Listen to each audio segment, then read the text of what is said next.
and welcome back to my YouTube channel. My name is Emily, and if you're new here, that's great because so am I. So if you do like this video, please do comment down below, give us a thumbs up, and maybe even consider subscribing if you like this content and you want to see more. So in today's video, if you can't tell by the title already, we're going to be going through all the books that I read in January and February. So if you watched my most recent video, you would know that last year I was working and studying full time. So I didn't get a lot of time to read, but not being able to read many books did not stop me from buying a lot of books. My TBR list has like very much piled up. So I definitely have a lot of books to get through on my TBR. So let me know if you want to see any kind of like TBR picks videos, because I love watching those and I would definitely be down to challenge myself to get through that list as soon as possible. So my reading goal for this year was 20 books. However, today is the 1st of March and I have already read 9 books. For context, last year, obviously I was very busy, but I only read 5 books, which when I say only, that's only because I feel like I want to read so much more. I don't think 5 books is bad at all, especially for someone who's working and studying full time. Like, I actually am proud that I even got to read 5 books. But that's like the mindset I went into with this year. I was like, okay, well, I read 5, so I feel like not working and studying full time, 20 is like pretty reasonable.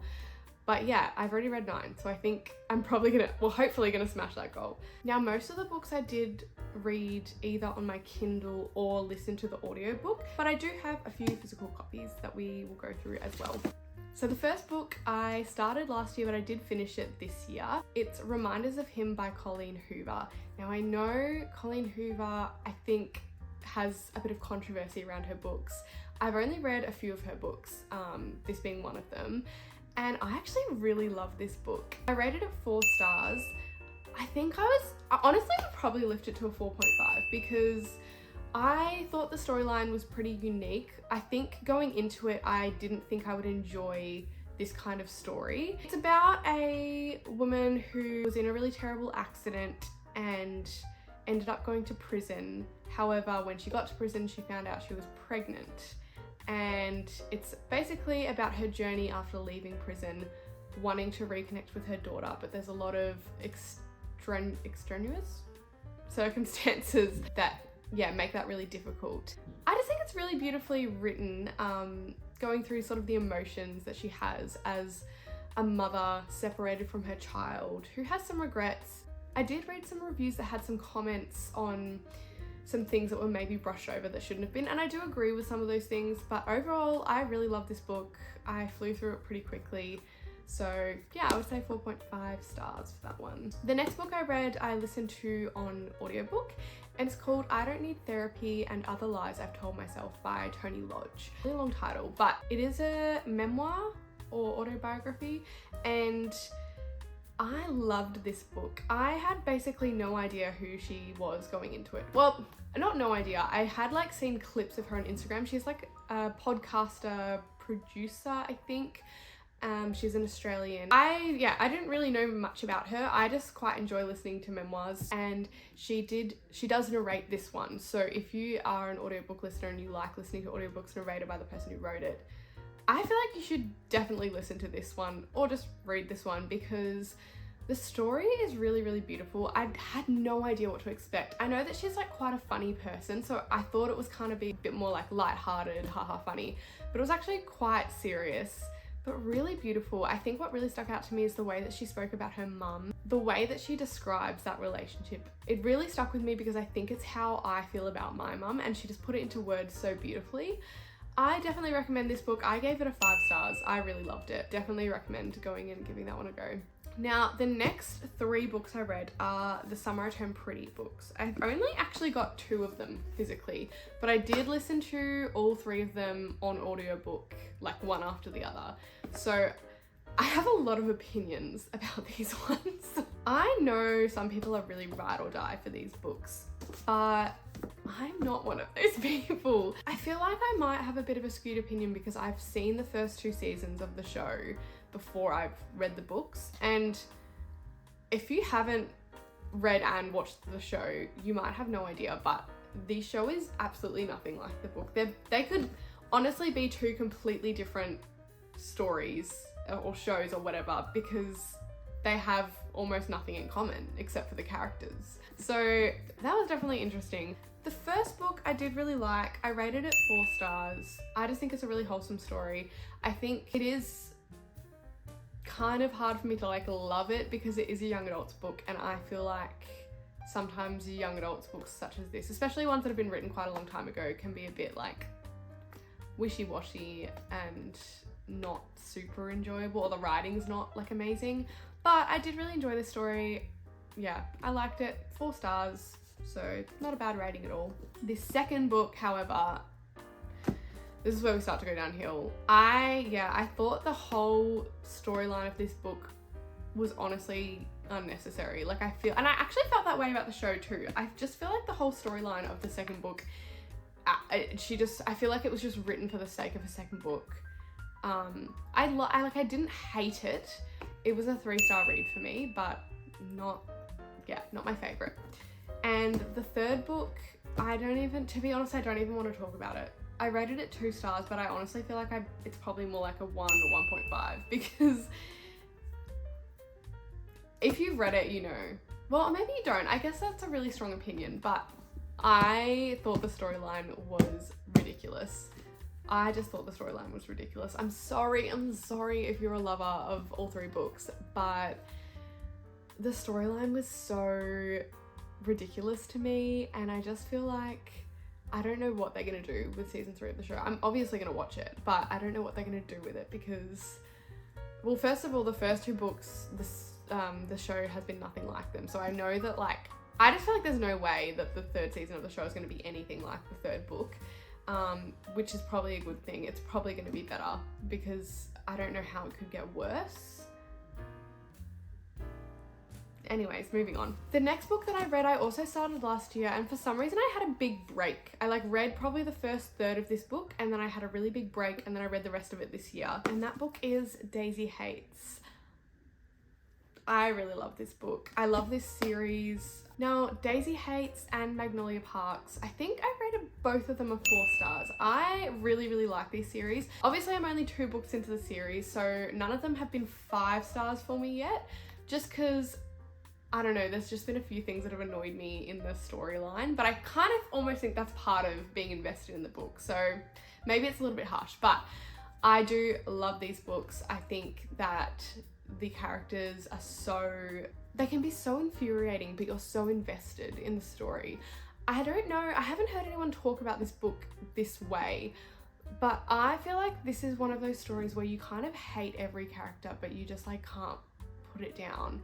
And I feel the same way about the show Gossip Girl. I don't like any of the characters on that show, but I love that show. And I kind of feel the same way about this. Having said that, there are a couple of characters I have sweet spots for. I'm gonna say Julian's one of them.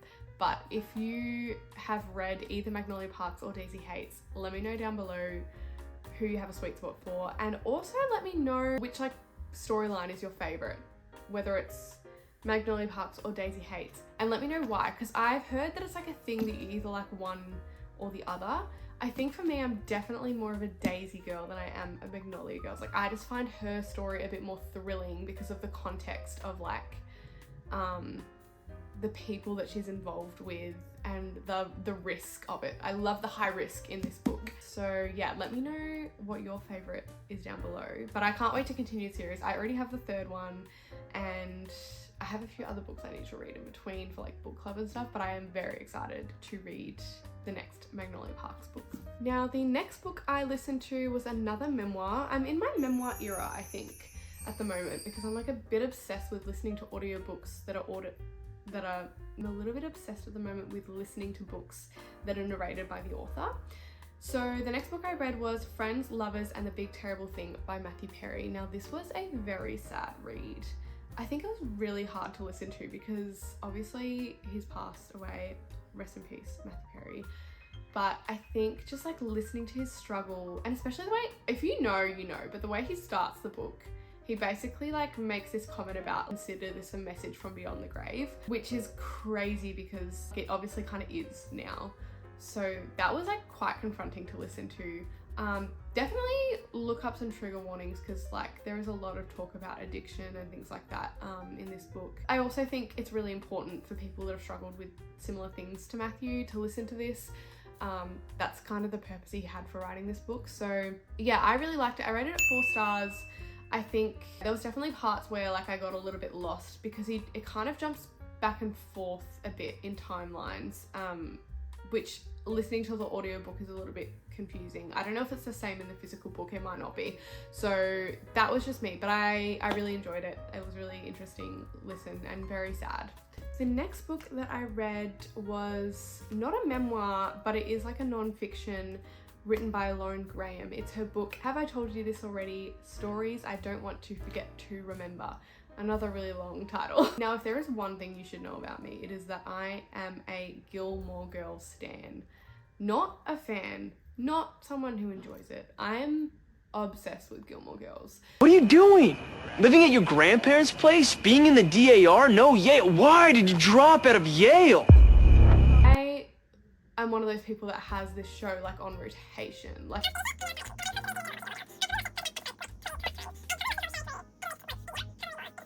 anyways, that's not really important, but it is written by Lauren Graham, who plays Lorelai, and she's just such a hoot. I loved this book. I rated it 4 stars because it was really fun. It wasn't super deep. It was kind of just lighthearted stories and funny stories that she had experienced throughout her life and about her career, and there's a few like little serious anecdotes in there which I really enjoyed. I think the idea is it's like a few little like essays about her life, and I really enjoyed it, especially the audiobook, listening to her tell the story.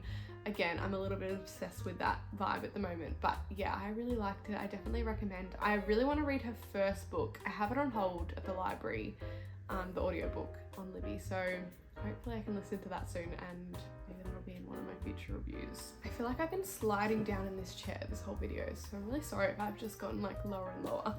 The last book that I read this month was a book by Ben Stewart. It's called Single, Dating, Engaged, Married. This one, again, I started this, I don't even know, I started this so long ago, and honestly it was a bit of a slog to get to the end, and that's mainly because I'm not married, so marriage portion of this book was not super relevant. Like obviously none of it was really super relevant except for single. This book is written for Christians by a Christian author who kind of explains how you can serve God best in various seasons of your life. I really enjoyed this book. It was like, again, another book that I started like ages, I can't even remember when I started this book.